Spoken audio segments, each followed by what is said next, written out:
Good morning everyone. आज का जो हमारा सवाल है this is from the chapter triangles. और ये एक थ्योरम है, अगेन थ्योरम। इससे पहले भी हमने एक थ्योरम किया था, पाइथागोरस थ्योरम। और ये जो सवाल है this is also a theorem और इसका नाम है बेसिक प्रोपोर्शनैलिटी थ्योरम। या इसको कई सारे रेफरेंस बुक्स में आप देखेंगे थेल्स थ्योरम के नाम से भी फेमस है ये, THALES थेल्स थ्योरम या फिर बेसिक प्रोपोर्शनैलिटी थ्योरम।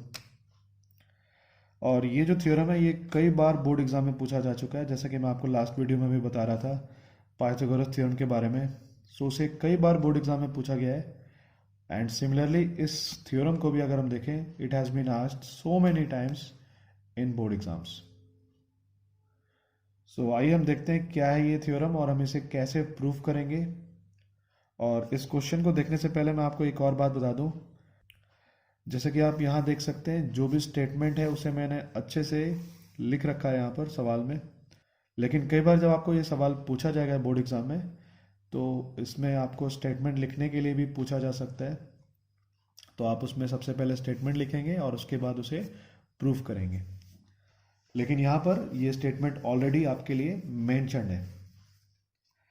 तो आइए देखते हैं क्या है स्टेटमेंट और हम कैसे प्रूफ करेंगे सवाल को। तो यहाँ पर लिखा है if a line is drawn parallel to one side of a triangle to intersect the other two sides in distinct points.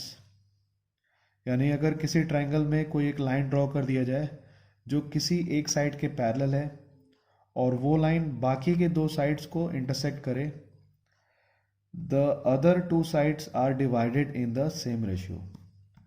तो जिन दोनों साइड्स को वो लाइन इंटरसेक्ट करे it will divide those two sides in the same ratio. ठीक है, अब मैं आपको ये एक बार ड्रॉ करके दिखाता हूँ ताकि आपको ये अच्छे से क्लियर हो जाए क्या कहा जा रहा है स्टेटमेंट में। सबसे पहले आइए डायग्राम ड्रॉ कर लेते हैं। तो बेसिकली हमारे पास एक ट्राइंगल है which can be any type of triangle. अब देखने में आपको हो सकता है लग रहा हो this is isosceles triangle, but ऐसी कोई नीड नहीं होती, किसी भी टाइप का कोई भी ट्राइंगल हो। सो इसमें हम नाम रख लेते हैं ABC ट्राइंगल। अब ABC ट्राइंगल में अगर मैं एक लाइन ड्रॉ करता हूँ किसी भी एक साइड के पैरेलल, जैसे फॉर एग्जांपल मैं अगर BC के पैरेलल एक लाइन ड्रॉ कर लेता हूँ यहाँ पर, जैसे ये मैंने एक लाइन ड्रॉ कर लिया। अब ये जो लाइन है this is not drawn by the mid points of this two sides, मतलब इसमें हमने मिड पॉइंट को यूज़ नहीं किया है, जस्ट ये पैरेलल लाइन है। अब ये पैरेलल लाइन को आप ऊपर में भी रख सकते थे, काफ़ी ऊपर भी रख सकते हैं आप, या काफ़ी नीचे भी रख सकते हैं, इससे कोई फ़र्क नहीं पड़ने वाला। सो मैं इस पैरेलल लाइन का नाम रख लेता हूँ DE। तो स्टेटमेंट में जो लिखा हुआ है ये आप जो प्रूव करेंगे यहाँ पर, विच मीन्स कि जो AD/DB होगा, यानी जो ratio of AD/DB will be equal to AE/EC। ठीक है, तो आइए मैं आपको सॉल्व करके दिखाता हूँ। सबसे पहले हम क्या करेंगे इसे सॉल्व करने के लिए। तो यहाँ पर हम एक कंस्ट्रक्शन करेंगे और वो कंस्ट्रक्शन क्या होगा। सबसे पहले हम B और DC को ज्वाइन कर देंगे। तो ये मैंने ज्वाइन कर दिया B और इसके अलावा ज्वाइन कर दिया मैंने DC को। B और DC को ज्वाइन करने के बाद इसमें और भी एक कंस्ट्रक्शन है which is drawing perpendiculars on the side AB। यानी मैं E से ड्रॉ कर रहा हूँ perpendicular, this is the perpendicular. और D से भी ड्रॉ करूंगा मैं perpendicular on side AC। So again this is also a perpendicular. अब इसका मैं कुछ नाम रख लेता हूँ, तो इसे मैं रख लेता हूँ M and this is N। ये कंस्ट्रक्शन बहुत इंपॉर्टेंट है, अगर आप ये समझ जाएंगे कैसे हम कंस्ट्रक्ट करेंगे यहाँ पर तो ये सवाल आधे से ज़्यादा आपसे वैसे ही सॉल्व हो जाएगा। अच्छा, इसके बाद अब मैं क्या करूँगा, तो यहाँ पर मैं जो ट्राइंगल्स हैं उनके एरियाज़ को फाइंड आउट करूँगा, कौन कौन से ट्राइंगल। तो सबसे पहले ADE, और AD का जो एरिया है इसे हम दो तरीके से फाइंड आउट कर सकते हैं। पहले हम AD को बेस ले सकते हैं, उसके बाद AE को बेस ले सकते हैं, और इसके बाद में मैं ट्राइंगल BDE और फिर CED दोनों ट्राइंगल्स के एरिया को फाइंड आउट करूँगा। तो सब कुछ मैं आपको बोल कर नहीं समझा पाऊंगा, तो आइए लिख कर देखते हैं सबसे पहले इसे। तो यहाँ मैं डायरेक्ट सॉल्यूशन लिखूंगा, सॉल्यूशन यानी कि जो प्रूफ करूंगा मैं यहाँ पर। सो प्रूफ में सबसे पहले मैं देख सकता हूँ ए डी ई ट्राइंगल में, मैं लिख लेता हूँ इसके, in triangle A D E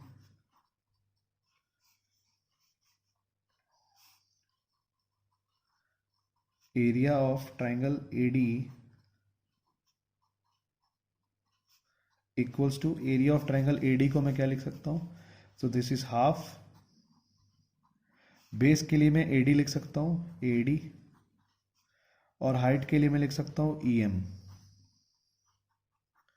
so half base into height यानी half A D into E M, area of triangle A D. और इसके बाद also in triangle B D E. So अगर आप ध्यान से देखेंगे B D is a kind of obtuse angle triangle, और ऑब्ट्यूज एंगल ट्राइंगल में आप जानते होंगे कि जो हम यहाँ परपेंडिकुलर ड्रॉ करते हैं तो इसके लिए ये परपेंडिकुलर इस साइड को एक्सटेंड करने के बाद आगे भी बन सकता है। सो इसे लेकर आप बिल्कुल भी कंफ्यूज ना हो। E M is perpendicular to A B, लेकिन ई एम जो है ये बी डी के लिए भी परपेंडिकुलर कहलाएगा। सो यहाँ अगर मैं निकालना चाहता हूँ area of triangle B D, तो मैं लिख लेता हूँ इसे area of triangle B D, so this is equal to half, again base के लिए मैं यहां पर बी डी मान लूंगा, so this is B D, और हाइट के लिए अगेन मैं क्या मानूंगा यहां पर, so this will be E M. ठीक है, कई सारे स्टूडेंट कंफ्यूज हो जाते हैं क्योंकि ये ऑब्ट्यूज एंगल ट्राइंगल है।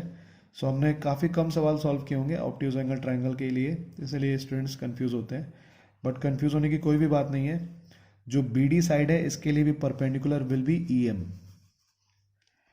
सो अब मैं क्या करूंगा, area of triangle A D को डिवाइड कर दूंगा area of triangle B D के साथ, तो मैं लिख लेता हूं इसे therefore area of triangle A D divided by area of triangle B D E will be equal to, किसके बराबर होगा, so this will be half A D into E M divided by half B D into E M. और अगर हम कुछ cancel out कर लें, so this will be finally A D by B D. और इसे मैं मान लेता हूं इक्वेशन नंबर 1। ठीक है, तो ये हमारा area of triangle A D और उसके बाद area of triangle B D का जो रेशियो है ये फाइंड आउट कर चुके हैं हम यहाँ पर। और इसके आगे बढ़ेंगे, अब हम आगे बढ़ने के लिए फिर से हम area of triangle A D को फाइंड आउट करेंगे, बिल्कुल। और इस बार जब हम फाइंड आउट करेंगे तो बेस में ए को कंसिडर करेंगे, so this time we will be considering A as the base. तो आइए मैं फिर से लिख सकता हूं again in triangle A D area of triangle A D equals to half. अब यहां बेस के तौर पे मैं यूज करूंगा ए वाले साइड को, और अगर मैं देखूं परपेंडिकुलर तो this is D N, D N भी परपेंडिकुलर है ए सी के ऊपर, सो ए के ऊपर भी परपेंडिकुलर कहलाएगा, so this is D N. तो यहां से हमने फाइंड आउट कर लिया area of triangle A D, और इसके बाद में मैं फाइंड आउट करूंगा area of triangle C E D. तो सी ई डी को अगर आप ध्यान से देखेंगे, this is also an obtuse angle triangle, obtuse angle triangle है, और इसके लिए जो परपेंडिकुलर होगा this will be D N. ठीक है, so D N is perpendicular on C extended, मतलब सी को जब हमने एक्सटेंड कर दिया, so D N will be counted as the perpendicular. तो यहां मैं लिख लेता हूं and area of triangle C E D, area of C E D triangle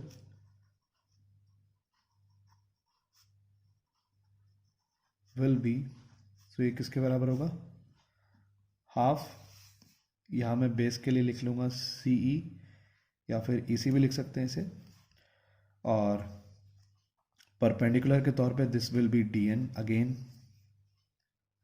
तो अगर मैं फिर से डिवाइड कर लूँ दोनों को, यानी अगर मैं कर लूँ therefore area of triangle A D divided by area of triangle CED। So AD और CED का अगर हम एरिया फाइंड आउट करें, सो दिस विल बी हाफ, जो हमने AD के लिए लिखा था, this is AE into DN divided by half into C को मैं AC भी लिख सकता हूं, तो मैं यहां पर AC लिख लेता हूं, AC इंटू DN। ठीक है, सो जो कुछ भी कैंसिल आउट कर सकते हैं हम इसे कैंसिल कर लेते हैं सबसे पहले। So finally this will also become AE by AC, और इसे मान लेता हूं इक्वेशन नंबर 2। ठीक है, आई होप आपको यहां तक समझ में आ गया होगा। इसके बाद मैं आपको लेकर के चलता हूं क्लास 9 में। बिल्कुल, क्योंकि क्लास 9 में आपको याद होगा there was a chapter area of parallelograms and triangles. So उस चैप्टर में आपने जो पढ़ा था कि किसी भी ट्राइंगल को अगर सेम बेस पे बनाया जाए और उसी बेस पे कोई और भी ट्राइंगल बना हो और दोनों triangle between same parallel lines हो, तो उनके जो एरियाज होते हैं दे आर ऑलवेज इक्वल। सो अगर आप इस डायग्राम को ध्यान से देखेंगे तो यहां पर आपको दो ट्राइंगल्स दिखेंगे, और ये दोनों के दोनों triangles they are on the same base. कौन कौन से ट्राइंगल्स? BDE और CED। ध्यान से देखिए, सो दोनों के लिए this is the base D, और अगर हम पैरेलल लाइंस की बात करें तो हम जानते हैं कि D is parallel to BC, यानी they are on the same base D and between the same parallel lines also. तो जब भी कभी भी दो ट्राइंगल सेम बेस पे हो और between the same parallel lines भी हो, तो जो उनका एरिया होता है इट इज ऑलवेज इक्वल। तो मैं इसे लिख लेता हूं, it is very important part of this question. So यहां मैं लिख लेता हूं इसे as triangle BDE and triangle CED lie on the same base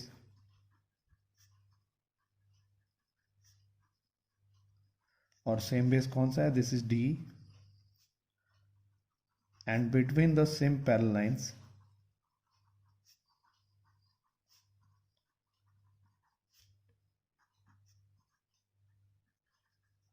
and what are the parallel lines? So D and BC. So we can say that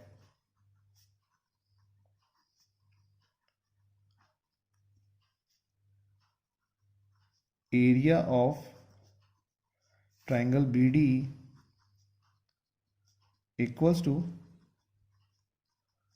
area of triangle CED।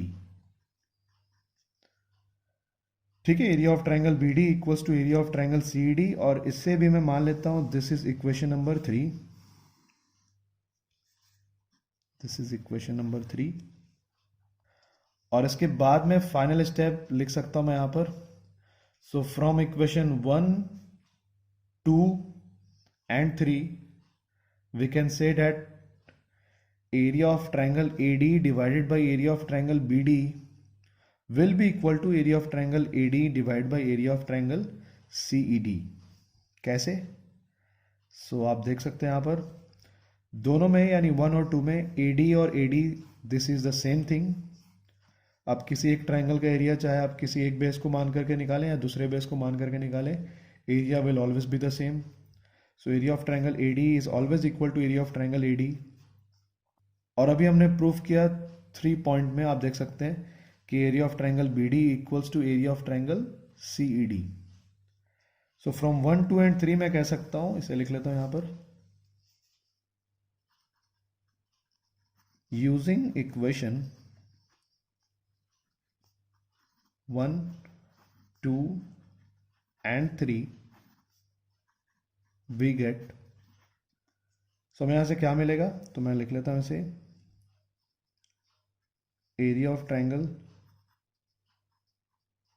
AD divide by area of triangle CD equals to area of triangle AD divide by area of triangle BDE। So मैं finally यहाँ से लिख सकता हूँ जो इन सबका जो ratio था। So what was the ratio of AD by BD, अगर एरिया हमने निकाला था, so this was equal to AD by BD। और similarly what was the ratio of AD by CD, so this is AE by AC। यानी मैं यहाँ पर इसे कंक्लूड कर सकता हूँ, so this will be equal to